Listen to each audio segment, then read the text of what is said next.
And there we go. So we should be all set and live. Hey there, I'm Wojcik, DIY video guy. I got Tim off camera over here helping me out, and I'm going to be doing a live stream workshop here all about Final Cut Pro 10. I'm going to talk through the interface, how to use it, some of the things I really like about it, maybe some of the hidden features you might not know about. But if you're just starting out video editing on a Mac, this is a really good program to get started with. It does cost about $300 and it's kind of just a slight upgrade from something like iMovie, but it's a pretty cool piece of software. So I want to dive into a lot of the features that it has and talk through just a general overview of Final Cut Pro 10. So let's go ahead and let's see who is here in the comments. So I'm going to jump into the chat system here inside of YouTube. And we got 13 people watching, so we're getting started good. The email just went out, the tweet just went out. T. Roy Cook says, hello from Austin. Hello, T. Roy. Sorry, didn't know where to look there for a second. I'm going to go ahead and get some other people here in the live stream before we jump into the software. I'll be switching angles into Final Cut Pro 10. This is the project we're going to work in here. And if I switch to this poor quality webcam, you can see Tim there in the background. Tim says hi. He's just making sure everything's working okay. This is the first time we've ever done it this way. So let me know if everything is working okay, sounding okay, all that kind of stuff. Been tinkering and testing this out over the past week. We have Stu that says hi from Utah. We have Dave from San Francisco, Lucas from the Czech Republic. So we got people from all over the world. Let's go ahead and dive into some Final Cut Pro stuff. So this is the interface of Final Cut Pro 10. And go ahead and mention in the comments how familiar you are with Final Cut, whether you're using it, whether you want to use it, and maybe what some of your questions are. I'll dive into this in a workshop style to help you guys out. If you're attending live, this is for you. If you're watching this later, you'll still get stuff out of it. But the real reason I'm doing this is we have a full course coming out next Tuesday, which I'll be talking about later in this video. But I just want to answer whatever questions you guys have. So leave them in the chat. I have another computer right here next to me that has the chat open, and just going to talk through the system right now. So we have Dave says, not at all. He wants to use it though. Someone, Think Sterling, says, I just started using iMovie, so he wants to upgrade, or she, if that's a she. Steven says they want to use it and they're very new to it. So like I said, we'll be going through a full overview in the next hour or so, but I do want to answer people's questions. So quick question here. Will your course be paid or free? We do have a free version of Final Cut Pro Learning over at DIYvideoschool.com. So you can check that one out. It's going to be similar to what I'm teaching here, but in a much more linear fashion. And then our course coming out next week will be paid. So let's go ahead and switch to Final Cut Pro 10 here, and we'll go ahead and talk through the interface. So the main sections of it are, you have the project and event viewer over here on the left, and then you have your video view window here in the upper right. Then you have your timeline here down on the bottom, and you have a lot of tools here on this main toolbar. So I want to start up here in the upper left. How Final Cut Pro 10 is set up is you have libraries. And libraries, you have to think of them as different maybe rooms. So in a library on your computer, you might have one for all your client work, maybe one for your website and YouTube channel, maybe one for your personal and family stuff. And these are separate files in Final Cut Pro 10 and on your computer. Then inside of those libraries, you have events. And events to me are different videos or sets of videos you're working on. So you can see here I have Disneyland from a trip we took, maybe some videos that I'm working on for my YouTube channel.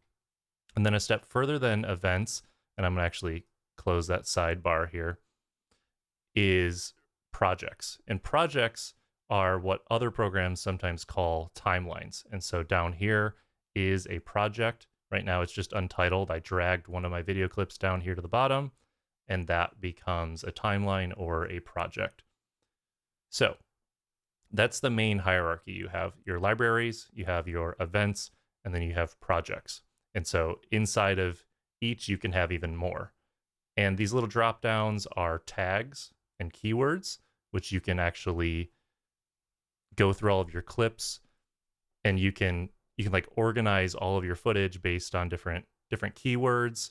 So you could label all of them B-roll, you could label all of them when you're on screen, or maybe when your kid's on screen, or when a certain actor's on screen. However you're using it, you can keyword all of your footage that way.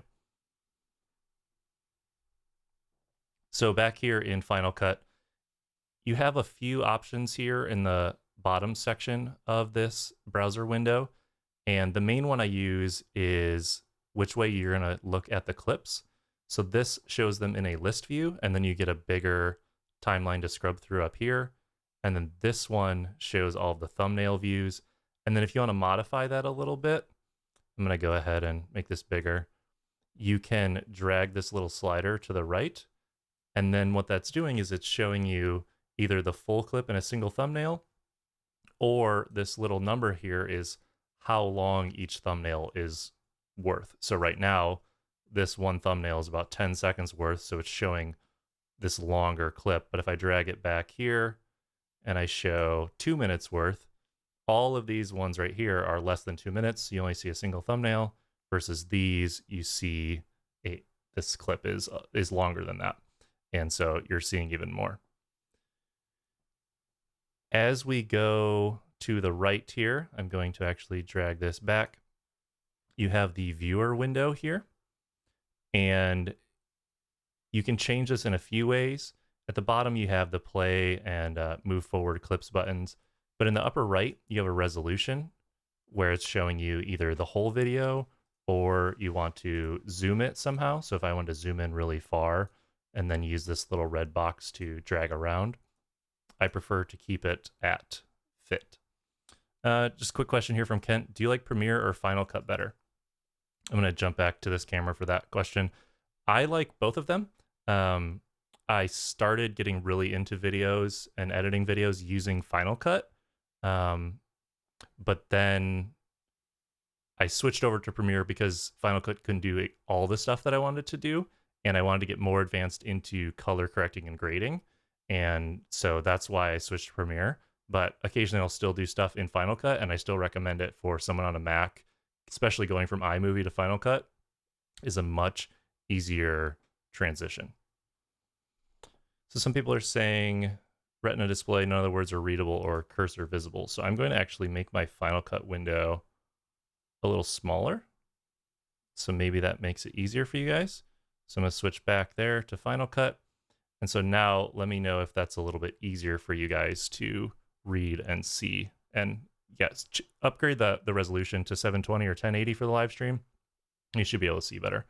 So now that I have it a little smaller, maybe you guys can see it a little better. Also in the viewer part is this view button. And this is how you're going to change how you're viewing your videos. So better quality means that the playback might get choppy, but the video is going to look better. And then better performance means that the video will play back better, but it might get pixelated. It might not be full resolution. Also, when you're importing footage, you can make optimized media, or you can make proxy files. And proxy files are actually smaller versions that are lower quality that enable you to edit faster on like a slow computer and then reconnect everything to the original files you have. And then the other thing that's helpful here is show angles. And this is going to be used if you have a multicam setup and you're switching angles. That's how you get to that. And show video scopes. This is some color correction work here, and you have waveforms, vector scopes, histograms, that sort of stuff. And you can change how many of those are up at a time. So that's kind of the view window and how to use that. And then before I get down into the toolbar and timeline, I'm going to go ahead and open this inspector here. So for the inspector, you actually have everything here down on the right side. And this is, some people are saying they can't see the cursor. Let me go ahead. So you can't see the cursor from Wirecast. Let's see. I can go ahead and make this big again. Switch over to Wirecast. I'm gonna go desktop, and now you should be able to see the cursor, but you're gonna probably have to switch to a higher resolution to see all the different things. So over in the inspector on the right side here, you have transforming, so making this clip bigger or smaller. If you're going to crop it at all, and you're going to make it a little bit smaller, you can do stabilizing in here. You can distort it. Any of your color grading will be in this effects tab.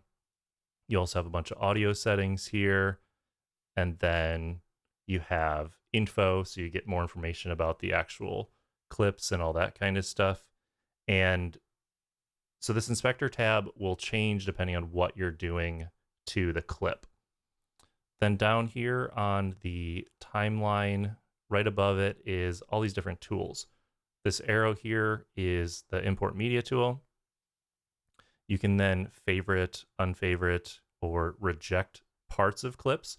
So if I'm going through this B-roll shot here and I know what I want to show, maybe I want to show me closing it there, I can push O for out point. That says that's the end of the clip that I want to use. And I'll press I for in point. And then I can click this green star here and it will favorite it. And you'll actually get to favorite that section. And you can then sort by just your favorites in the upper left here. And so if you go through all of your clips, all of your B-roll, and you do this in to out with selecting favorites, and then just show only your favorites, you can actually bring all your good clips down to the timeline and start from there. You can also do the same thing by unselecting. So I can unselect that, or I can reject that section and it turns red, and you can still organize in the upper left there as well. The other tools there are keywords. So let's say I have this clip and I want this to be labeled record button. So I can say record button, hit enter. And then maybe I have a bunch of other clips that show that as well. And I can actually label all of them record buttons, so I can always go back and find where those are really quickly. And then what's really helpful for these next three buttons is this is how you bring all of your clips down here. So the keyboard shortcuts are Q, W, and E. And so you're going to be pressing those to bring down clips. So let me go ahead and delete this out of the timeline. Let's say I want to bring down this record button. I can go ahead and I'm going to use E, and that will append it there to the sequence. I'm just going to go ahead and zoom in here so you can see it a little better. And then if I wanted to bring in this section here and you wanted it to go right at the end, that's what this E button would do. It appends it to the end of the video. Maybe I want to have it go in between where this timeline cursor is here though, and I would go ahead and hit W, and that would actually cut that clip, inject what I had selected, and then still keep the entirety of the clip that was there before. But maybe I didn't want to cut this clip and I just wanted to cover it up. I would go ahead and use this first button, Q, and then that actually enables you to see more right here by zooming out so you can see what I'm doing. And that doesn't disrupt the clip that you have. It just puts it on top. So that's what those three buttons there do. Then for the different tools, you would have select, which enables you to click through the different sections. You have trim, which allows you to drag from either side to trim the clip at all. And if you have two that are next to each other, you can trim them by going like this and selecting in between, and it'll drag them side to side. Position enables you to drag a clip and have it not snap, which enables you to have these gaps in between clips really well. You also have range selection, which is helpful for dragging in to out points on a clip. You have blade, which allows you to cut through a clip, and then you could go back and select it and delete that out of there. The zoom tool, which allows you to drag over a section and it'll zoom in on that. You can also use it to zoom down here in the lower right. You can zoom out that way. And then the hand tool, which is mainly just used for dragging around the timeline. So out of all these tools, I mainly just use select, trim, sometimes position, and then I use blade a lot. In this middle section here, you have the show and hide background tasks, which enables you to look at different things that are happening inside of Final Cut. So if you're importing some media, you're doing any sort of management of the media, you're rendering stuff, you're exporting, anything like that will show up here. And in real time, it'll give you a little progress circle here as well. Then you have your hours, minutes, and seconds to tell you where you are in the clip. And then this little audio meter here, if you click it, it'll bring up or hide the audio meters that are over here on the right. You can also drag those out to see them a little better. And then over here on the right, you have all your different effects, basically. So with this one, I'm going to go ahead and select a clip here. You can have it balance color, so it'll automatically try to do some sort of like color correction on its own. You can match it to another clip, or what I tend to do is click show color board, and then you can do your own color correction. So if I think this one is a little too warm, I might cool it down by adding some blue, or if I think it's too cold, I might warm it up with some blue. I think it's actually pretty good as is. You can do saturation as well. There aren't that many colors in this, but you could desaturate it and you see it turns black and white. As well as exposure. If I think it's a little bright, I can make it less bright, maybe brighten it up, but then bring down the shadows. And so the differences in these are the big circle is global, so the entire video you're looking at. And then the black one is shadows, so whatever you're doing is only affecting the shadows. The middle one is midtones. The white one on the right is highlights. So to get a better example of this, let's go ahead and reset this a little bit. So you can see as I drag the shadow one here, it's only affecting parts of the image that are shadows or dark, versus this is affecting all the highlights here. So you can get a decent look depending on what you're trying to do. Usually you bring the shadows down a little bit and then make sure you're saving the highlights, but more on that in a different video. Also in this section, you have some enhancements to audio. I tend to do those manually though. Then the next one is retiming, which enables you to slow down, speed up, do clips backwards, set holds, things like that. I have a bunch of you guys, a bunch of people are saying they can't see the cursor. And that is something I will troubleshoot in another video. I'm trying to hover over things so that you're able to see what it is I'm selecting and talking about, but I'm sorry that you can't see the cursor in this tutorial. You'll be able to see it in the full free tutorial over at DIY Video School or the paid one next week. So Tim, who's sitting over here, is asking, would I recommend starting with global changes or moving shadows, highlights, and midtones independently? So I like to start with a global change. So let's try to find a clip here. And so it's actually fairly well exposed. Maybe it's a little too bright. So I would bring it down like that. And then I would maybe bring up the midtones a bit. Maybe bring down the shadows so there's more contrast. I don't know. I kind of use all three. I'll kind of do global first and then move into the different sections. So down in the right where we were on the different effects, you have all the different speed ramping. So if you see any cool slow motion effects that anyone does, they're done in this section.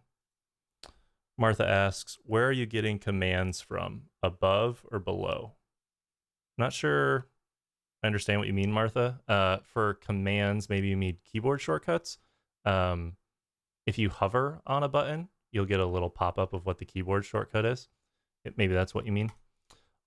Continuing in the lower right here with all the effects panels, you have video and audio effects first. So if you're getting you want a certain look on something, you can also hover and it'll give you a preview of what that effect will look like. Next, you can import images. You can also import music and sound. There's a browser that will pop up that will show you your iTunes library and any music that you have stored there. Then this transitions is one that I use a lot. The main one I would use would be a cross dissolve between two different clips. And then once you add it, you can kind of get a preview of what it looks like. And right there, that's a cross dissolve between two of the same clip, so that won't really work. You'll get a better example here. So that's what a cross dissolve looks like. That's pretty much the only thing that I use, except for maybe dip to black or dip to white.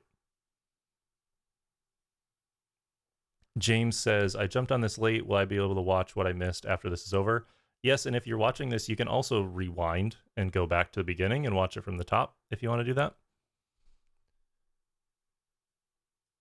Going on with transitions, I might use some of the wipes. There's a plain wipe that you can use. I think it's just called wipe. Yeah, I use that one occasionally, and that will just bring in a clip and it'll slide over the top.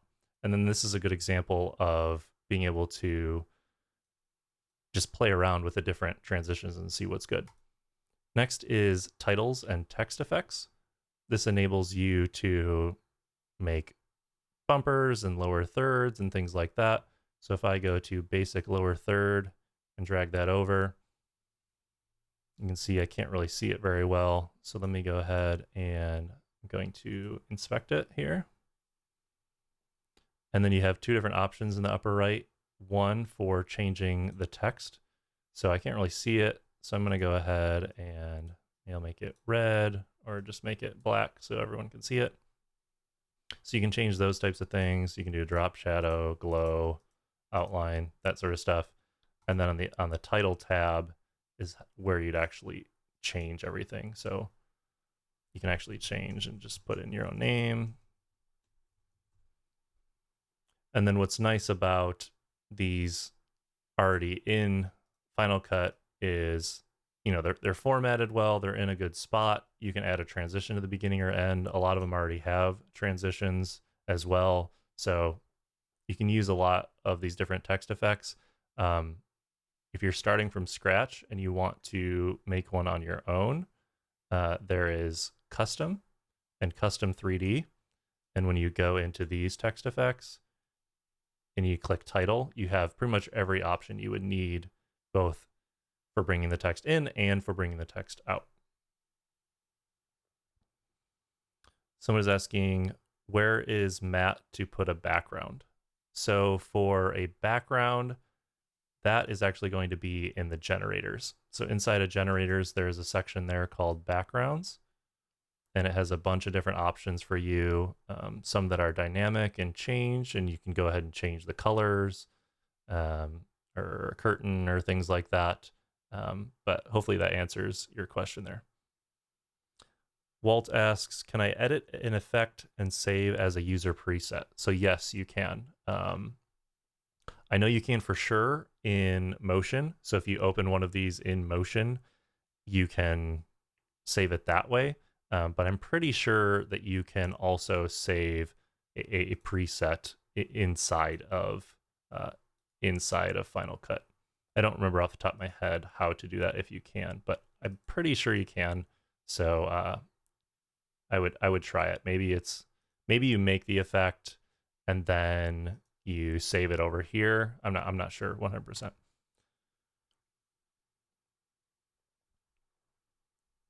A question here from James. James says, I have an older MacBook Pro running El Capitan and having a really hard time running 3D titles. Any advice? They take forever to render and crash my Final Cut if anything else is rendering at the same time.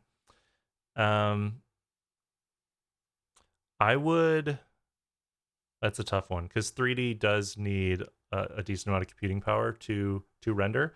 If you're using the same 3D titles throughout a bunch of videos, I would render it out separately, even on someone's better computer if possible, and then just bring that in as a movie file and not have to render it every single time. If it is different every time,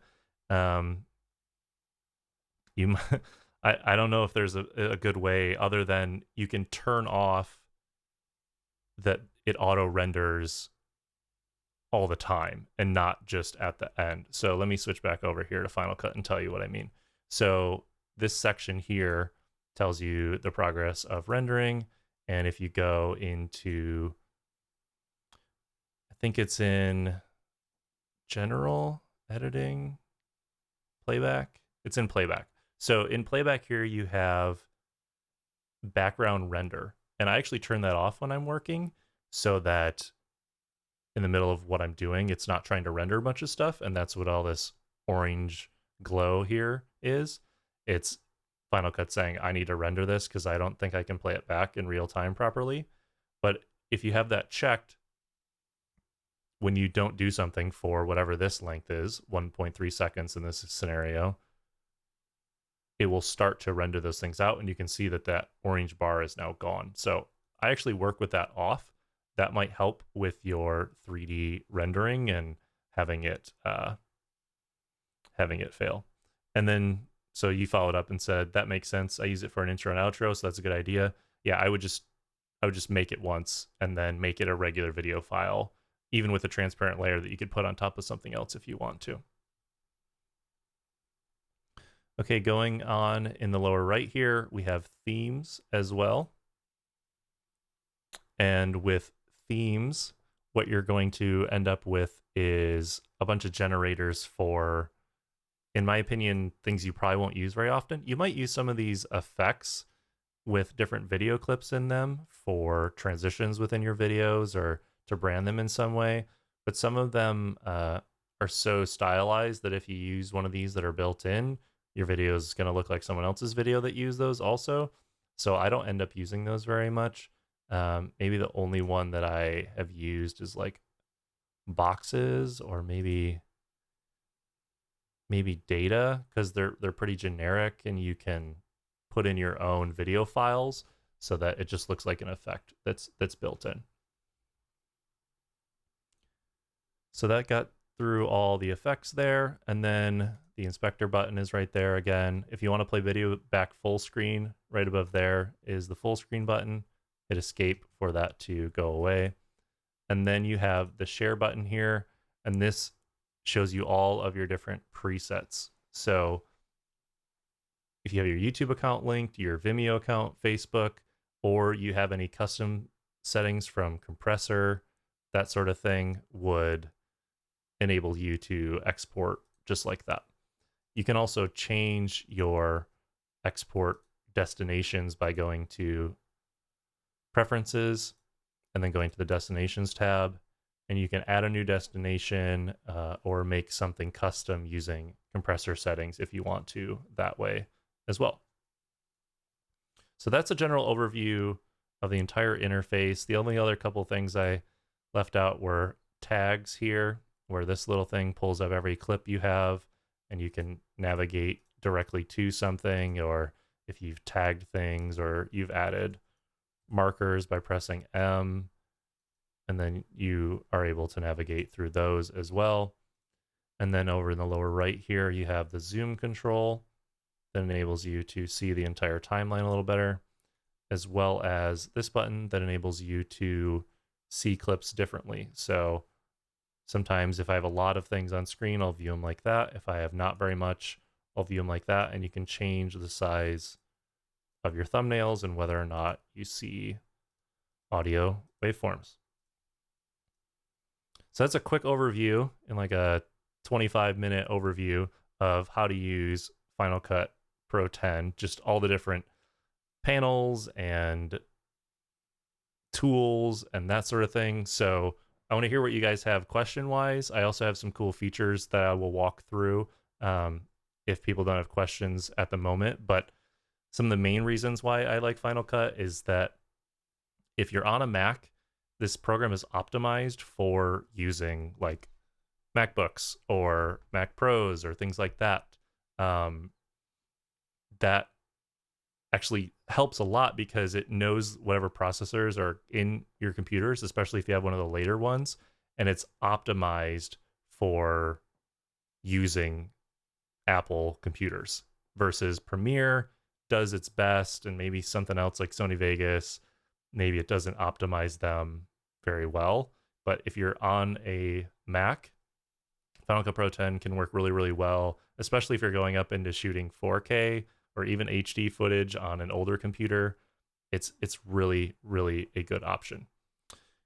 James asked, did I miss workflow and organization of your files? I did talk about that a little bit at the beginning. I can give it a brief, quick overview here. Libraries are the top level, so I would have one of those for maybe each client I work with or each video project I have. So like each YouTube channel I would have, for example, would have a library. Each individual shoot I did would have a different event. And then inside the event, you have projects, which are your timelines. And then you also have different clips as well. Let's see, other questions here. Aaron, the podcast dude, thanks for joining me, Aaron, says, what are some tips you have for speeding up the editing process? So to speed up the editing process, and I realized I didn't have the angle switch back, but here's libraries here at the top, events here, and then projects for the timeline. To speed up the editing process, what I would do in Final Cut if I was starting a video from scratch is I would have the event browser pretty big, take up as much of the screen as possible. If you're on multiple monitors, you can also put just this or just the viewer and the timeline over on a different display so you have more space to work with. I would drag this part out, this little slider here, to a sizable amount so I could see more of the clips.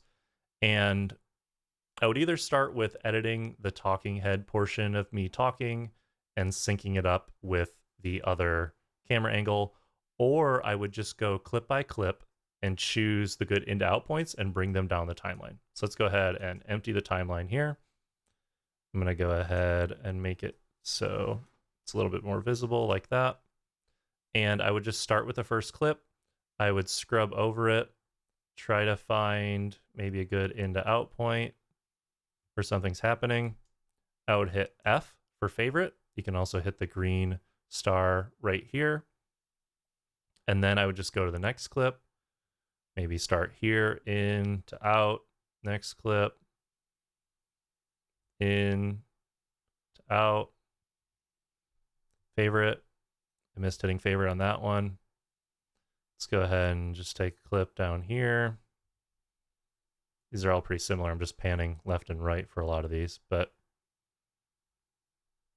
maybe there's one with an action where I'm showing the USB port there on the side, favorite.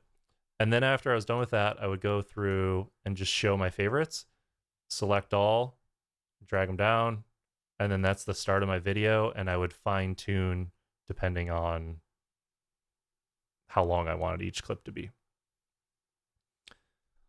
Going to questions here. Gail is saying, how are you saving your libraries? So what's interesting about Final Cut is everything you do all the time is being saved. And if you crash Final Cut, you can lose some information, but typically it saves stuff all the time and you don't have to save a separate library. Now, you can export a library or import libraries. So you can have one that's over here living and then one that's over here, but you need something from one to go to the other. You actually have to say like, open this other library and import it in. And so it is very closed in an Apple ecosystem, but it is simple when everything works. Let's see, another question here from Aaron. Is it possible to export the audio to Logic Pro 10? Can you walk through that? So what I would do, let's go back over to showing a desktop here. And you can export only audio, I would add a destination or go into your preferences and add just like an audio export. I don't know about bringing in actual layered sequences or not, but there might be a way to do that. Okay. Another question from Aaron. I'm going to record audio with a different mic. Can you show how to sync the external audio with the audio from the camera? Sure. I'm going to have to do a little bit of a workaround to pull in something for you to do that, but it's definitely possible. So let's go ahead and go all clips. And I'm going to pull down this clip here. I'm going to show the waveforms so I can see a part where I actually am talking.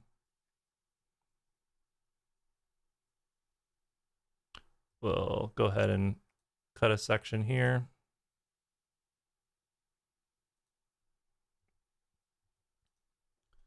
Delete it, delete that. And I'm really just trying to make it so my video and audio are detached. But what you would do is you would either manually look at the waveforms and attach them and then make sure that you make a new compound clip, or you would select the video file and an audio file, and you would be able to right click and say synchronize clips. And then when that pops up, you just make sure that you say at the top, use audio for synchronization. Let's see other questions here. Is this video available to rewatch later? Yes, Joel. Also, if you're watching live, you can go back and in even more detail and in a more concise way, we have our free Final Cut Pro 10 101 course that goes over a lot of these basics as well. That can be found at DIY Video School. You can navigate to the courses and it'll be there, as well as our paid course goes into much more detail that'll come out on Tuesday. Let's see. James says, favoriting makes much more sense than skimming through a lot. Yep, that's really quick. Love the in to out. Walt says, no idea you could do that. Aaron said he's going to send me money. Okay. Let's see. Greg says, hey, Caleb, when you're going to use my clip for the question about C100 log workflow, sorry, off topic. I am recording more Ask Lebs, and that question will be in there. So within the next week, after the launch of the course, we're going to do a batch of a bunch of questions from people. So can answer that question, Greg. Let's see. Tim chimed in. Aaron chimed in. Is there any other editing software for free that is good? If you're on a Mac, iMovie's decent. I mean, it's not super advanced, and you might hit walls into what you want to do technically that you can't actually do. The other one, if you're on Windows, is called Windows Movie Maker. I haven't used that one, but it's also fairly basic. And I think that those are pretty much the only good free options. There are a lot of free editing programs that you could use on an iOS device, on like an iPhone or an iPad or Android or something like that. But General Garvel says, if you're talking about free editing, check out DaVinci Resolve. So that's true. DaVinci Resolve is another option for editing that is free. I mainly used it for color correcting. I haven't really dove into the editing, and it's a really complex tool, so I don't know if I recommend that to someone starting. You're following up with, what about Blender? I haven't used Blender, so I don't know if that is a good program or not, so I can't say that I recommend it. Garvel says they use DaVinci Resolve for all their editing work, so I know some people that have done their editing for things like weddings as well. James has a question here. After finished with a video and I know I'm finished with any editing I'm going to do, should I compound it before I export? Does that make it faster, or is it better to leave it as it looks in the timeline? I always just leave it as it looks in the timeline. I always want to be able to go and access it as it is later. Compounding clips, I mainly just use if I have a really complex set of things happening and I want to just like hide them because I did a lot of work and there's a lot of layers and I don't really need to look at it ever again, I'll compound it. Or if I have audio from over here and video from over here and I don't want to accidentally move one of them, I'll do a compound clip. Multicam stuff in Final Cut turns into compound clips as well, but I don't typically use compound clips right before I export or anything like that. Gail says, real basic I know, but I'm lost cutting the beginning of a 3-minute clip to get a clean start. So this is actually a good thing to cover. So let's say I had this section here, and this is the very beginning of my video. I'm gonna go ahead and zoom in a little bit. So when you first bring a clip into the timeline here, let me switch over, show you my desktop there. When you first bring a clip down into the timeline, you might not want the beginning of it. So there are a few ways where you could cut it. So let's say I wanted the video to start right here on this frame, right before I start talking. You could use the blade tool to cut like that, and it would cut on the frame right there. Or another option you could do is you could have the trim tool, and you could drag the beginning back to that point. And I like to have a good frame or two before I start talking. So maybe I'm saying something right there that I need to keep, and I want to start it right there. I might drag 1, 2 back from the start. And you can also feather in the audio by grabbing this little handle here on the audio and feather it in. So it's starting from no sound and coming in as opposed to an immediate start of sound. So that is how I would start a clip. I would drag it down, find the beginning, give myself a couple frames, give myself a little bit of an audio fade in, and start my video playing back just like that. We have a question here, or someone just commenting about DaVinci Resolve. They're saying DaVinci Resolve has recently had a lot of changes and the full workflow is very similar to Final Cut Pro and Adobe Lightroom on the color tab. So that's pretty cool. We've been using DaVinci Resolve a little bit, and especially Tim has been learning it for color correcting because it's really powerful that way. We haven't really used the editing part of it at all because we've been so focused on just using Adobe Premiere Pro, but that's good to know that it's becoming a full-fledged app and not just color correcting. Definitely have to check that out. Aaron says, pro tip, memorize those keyboard shortcuts. And that's funny because I'm having trouble with the Final Cut ones because I use Premiere like all the time. And so those shortcuts are different for me than using Final Cut Pro 10. When I use Final Cut Pro 10 every day, all the time, I remembered all the keyboard shortcuts, but I'm starting to lose them. So yeah, learn them, you'll edit faster. Question from Aaron here. Do you duplicate projects that have similar elements to save time? So this is a really good point. So I'm going to jump over to my desktop here. So if I had, let's say this project here that we just made was finished and I wanted to change it, I would say Sony a7S2 unboxing. But I knew that I was going to do a lot of similar things in all the other videos I was making. I would just go ahead and duplicate it. And I would just rename this one to template. And in that template, I would then go ahead and change anything that would be different each time. So let's say, for example, I'm going to have a text effect that I know is going to be there every time. Let's say I know I'm going to have some sort of bumper thing that's going to be at the beginning. Drag that out. I'm hitting Shift Z there to get a full view of what I'm looking at. So let's say you know you're going to have these things, but maybe this part is going to be a different video every time. So you could go ahead and hit V, and that would disable that. Or you could actually lift it from the timeline and then go ahead and delete it. And then you can start to build a template where you would just have to replace this with your regular video file. You would have your bumper at the beginning. You would have your lower third ready to go. And then you would start to have a template. And then the next time you made a video, you would just right click the template, duplicate it, and then you could make it look a little better. And you would save time by not having to build this out every single time. Okay, question here from Martha. Can you show color correcting for the talking head part for skin tones? Yes, I can. So let's go ahead and delete what I just made. Close the titles there. I'm going to go ahead and bring down my talking head clip here. Let's find a spot where I'm actually on screen. So this was shot on a Canon C100, so you can see the skin tones there are a little red.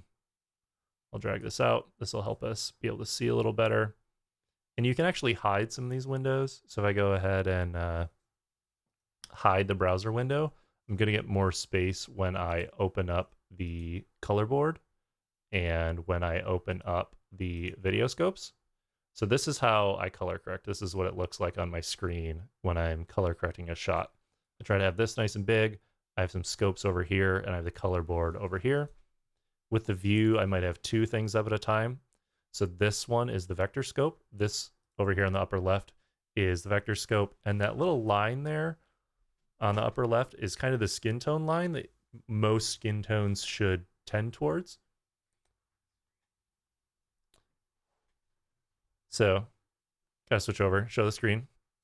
Tim just shouted that out to me. So this is the view that I normally show when I'm color correcting. I got the full screen video here. I got the color board over on the right, and I pull up two different views of the vector scope, and then I'll probably go waveform, and I like to use the RGB parade or the overlay. That's helpful too, to see it all at once. Sorry, everyone. Yeah, you need to change cameras. So for color tone here, this gray line is skin tone, so it's a little bit too red, and you can kind of tell on my skin tone it's a little red. So I might go to color, and I could do a global change and maybe remove some red. And you can see the vector scope there on the upper left changing a lot, and I don't really necessarily want to do that. So maybe I'll just take the midtones, and maybe just on the midtones, I'll remove just a little bit of red, and that made it slightly bring it back on this way, just a little bit. Also, just desaturating the midtones a little bit might bring the skin tones in a little better. But you can see here down in the lower left here, the RGB parade, you can see that reds are just more prominent. That spike there is actually the orange of the box. But as you scrub through, and maybe when I don't have some orange on the table or something, you can see that little spike there is my face as I move side to side, and you can see the blue for my shirt, and so you can start to see a lot of the overlay on the left there. Let me switch back over, go for questions. James says, off topic, Magic Lantern for 70D and shooting RAW. Does RAW really enhance color correction in post or other things the firmware offers that much better? I'm only putting out YouTube content. So the first part, Magic Lantern on something like a 70D is nice because it gives you more options maybe on the back of the screen. So you might be able to see more audio information or focus peaking or any of the other little features that Magic Lanterns gives you. That's probably worth it. Shooting in RAW on a DSLR is going to give you such an incremental change to the amount of data that you're getting. Now, shooting RAW on a Red camera or on a Sony FS7 or a Canon C300 where you're getting higher bit rates, a lot of information, that is worth it, but I wouldn't bother with the workflow of shooting RAW on something like a 70D, especially if it's just going to YouTube. How would you convert AVC HD files to ProRes or DNX HD for editing? So on import, let's jump over. So on import, you can choose to, Final Cut's gotta wake up and let me import something. I think I need to open the browser window again. Click over here, then I can import. So when you're importing, you can choose to transcode to create optimized media, and that would enable you to take your AVC HD files and turn them into ProRes, and that'll make large files. They'll put them on your computer and take up more space, but you might be able to edit a little better. And you can also create a proxy version where if you're on a slower computer, these files are optimized for working on a computer that's not as fast. So it might use a 480p version of a file instead of a 1080p, and then you can edit faster and you can reconnect it later. So that's how I would import and make a bunch of ProRes files. And ProRes just means it's Apple's codec that is more optimized for editing inside a program like Final Cut Pro 10. So that's what I would do. Going back over to questions. Aaron says, I'd love any general advice you have about color correction. It's a little confusing. Okay, jump back over to the desktop. Go ahead and close that, and we'll keep doing some color correction here. So my main advice is to use something like the waveform, and I'm going to go ahead and reset the color board here. I'll just go ahead and turn this one off, and then make a duplicate if possible. I'll start from scratch. So the first thing that I would do is I would look at the waveform here. I would look at the 0 and I would look at the 100. So the 100, anything above 100 means it's too bright to be displayed. Anything below 0 is it's too dark to be displayed. So you can go ahead and play with exposure first. And as you move it, you can see what is between 0 and what is between 100. So I might start it about there. Now there is some blue that's a little bit over 100, but not going to be super concerned about that. I mean, I could bring the highlights down, and you can see how just the top part of the graph is changing when I drag the highlights. So drag that down. If I wanted it to be darker, you can see as things get too dark, too black, too crushed, it's going below 0. So I try to stick to that. And then that's where I would start. So I would start with exposure. Then I might go into color to fix anything. So try to correct, maybe it's a little red like we did before. Maybe it's a little too cold and I want to warm up the image a little bit. Maybe add something in this yellow or orange range. And really a % or 2 makes a huge difference. You don't have to go like 25%. You're going to ruin the image if you do that. So even just like a couple % of adding some warmth or taking it away makes a huge difference on the overall image when you're using the global changes. And then if I'm shooting in a situation where I don't want it to be super saturated, maybe in an environment where it's more of a film, I might desaturate it a little bit. If I'm shooting a landscape or something where I want it to be really vibrant, I might raise the overall saturation, and that brings out a lot of the colors. So that would be the basics. I would use the waveform monitor, get something down to 0, get something to 100, fix the middle section to be as bright as you want it to be. Looking at this again, maybe my midtones of me is a little too dark. And then I would go into fixing anything color-wise, and then doing anything I could saturation-wise to either add more color, take it away, depends on the mood.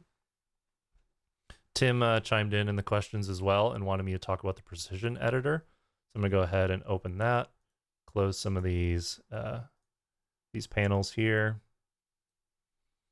And so if you have 2 clips down in your timeline, so let's say this one and this one, we drag them down.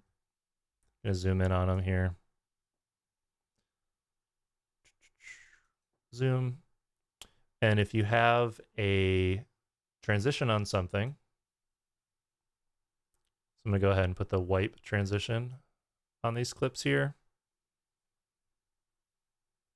If you have the select tool and then you double click on the transition there, you get this thing called the precision editor. And this enables you to be really precise about where a clip starts or finishes on the cut. And you can also move where it happens, where the transition happens by a little bit. And what I really like about this is if you hold the Option or Alt button over the audio, you can make little keyframes on the audio. And this enables you to drag these keyframes beyond where the clip actually starts and stops to bring in or take away audio outside of the editor. So that precision editor is really nice. Again, you get to it by double clicking on a transition, and then you get a little bit more precise editing. Okay, switching back over to questions here. Stu asks, after exporting a video into .move mode, do you recommend changing it to a different format before uploading it to YouTube? Seems like .move takes much longer to upload to YouTube. So I would actually export directly to YouTube using whatever Final Cut's YouTube export setting is, because it's optimized to be on YouTube, be processed by YouTube, that sort of thing. If you don't want to have it do the step of taking it a step further, they have some good custom settings for a YouTube upload. So let's jump back over to the computer here. Go preferences, destinations. And when you have YouTube selected, you can see the resolution you have enabled. It enables you to sign in, that sort of thing. But you could also just you could just export a file and then choose the video codec. I just do H.264, and the .move file should upload and be processed fairly well. The H.264 is the web codec for videos, so you shouldn't have an issue with that at all.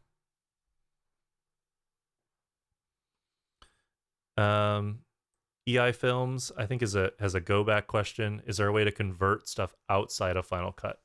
Yeah, there are some conversion video programs. I know Handbrake is one of them. I don't know if Handbrake will take an AVC HD file to ProRes, though. Not sure about that. Kent asks, in your class, will you show how to use proxies? I show how to make them. There's not a video on how to reconnect, but it's pretty straightforward. Let me dive into, I think into the help menu would be the best way. But if you just go into the help menu, proxy, maybe no results found. So that would be something that would be something that I would recommend maybe that I add a lesson on, or at least find out how to do it and show you guys how. Can you show how to open the waveform monitor? I missed that, James asks. So to open the waveform monitor, let's go back to the desktop here. You show video scopes with Command 7, or in the view window up on the upper right, you can select it there. And then once you have that open, under the view dropdown, you choose how many things you want open. And then you use the little gear icon to open it. So like I said, I like to have vector scope and waveform open. Sometimes I just go with a single and I just go waveform. Luma is showing the brightness values. RGB parade shows each of the channels individually. The overlay enables you to see everything at once. So this is typically what I have open. Pixel Grid says, can we see this after the live stream finishes on any other day? So I'm going to be making this publicly available as well, but you can scroll back on the live stream. Just in the progress bar of the live stream, you can actually click back and watch it from the beginning if you do that right now, or you can add it to watch later, and it'll either be unlisted or public. I haven't decided yet.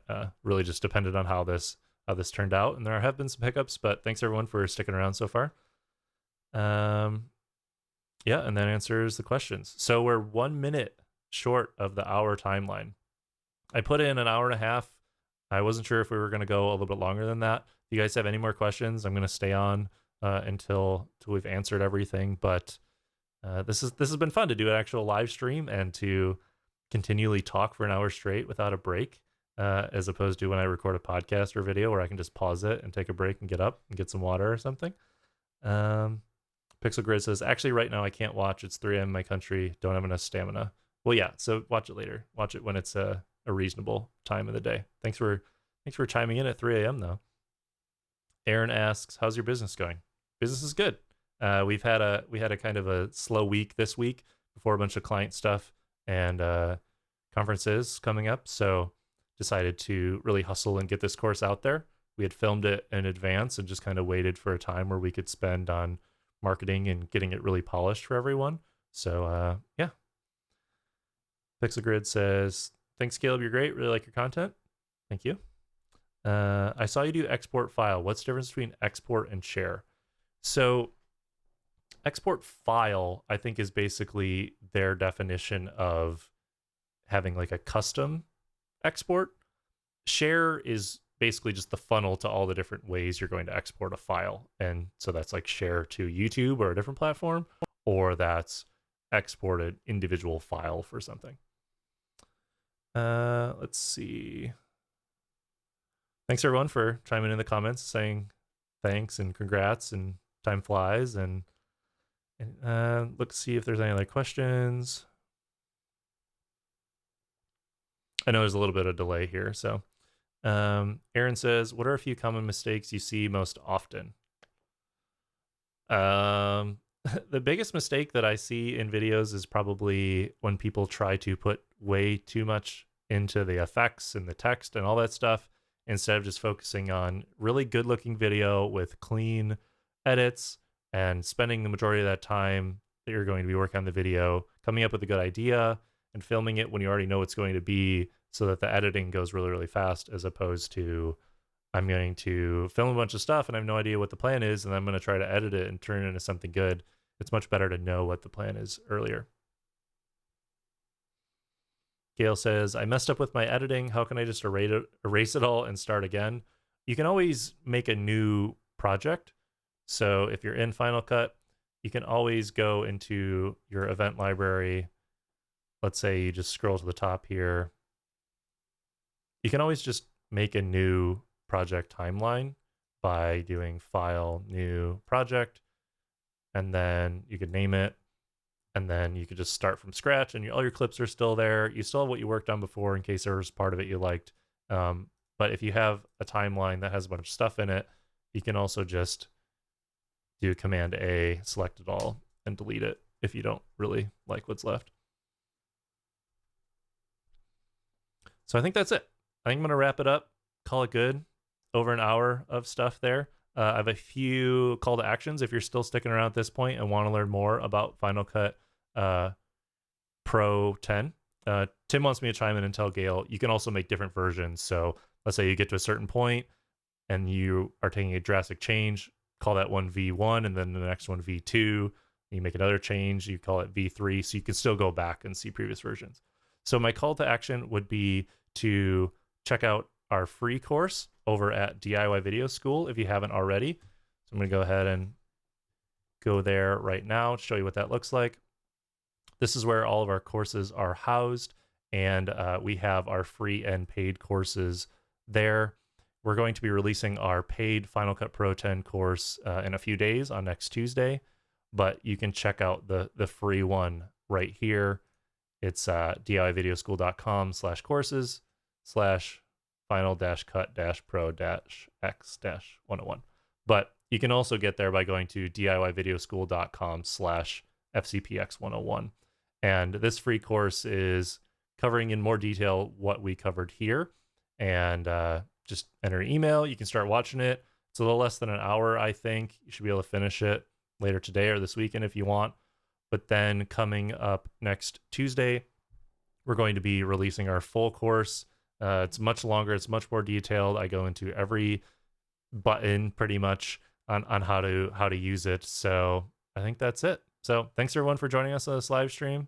Anything else you want to say, Tim? You probably have to scream it, but he says he's okay. All right.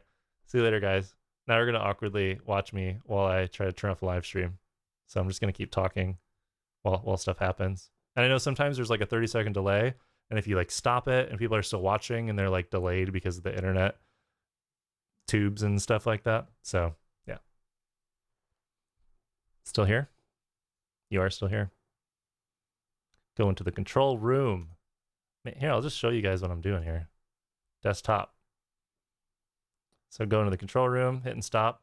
All right. Bye, everyone.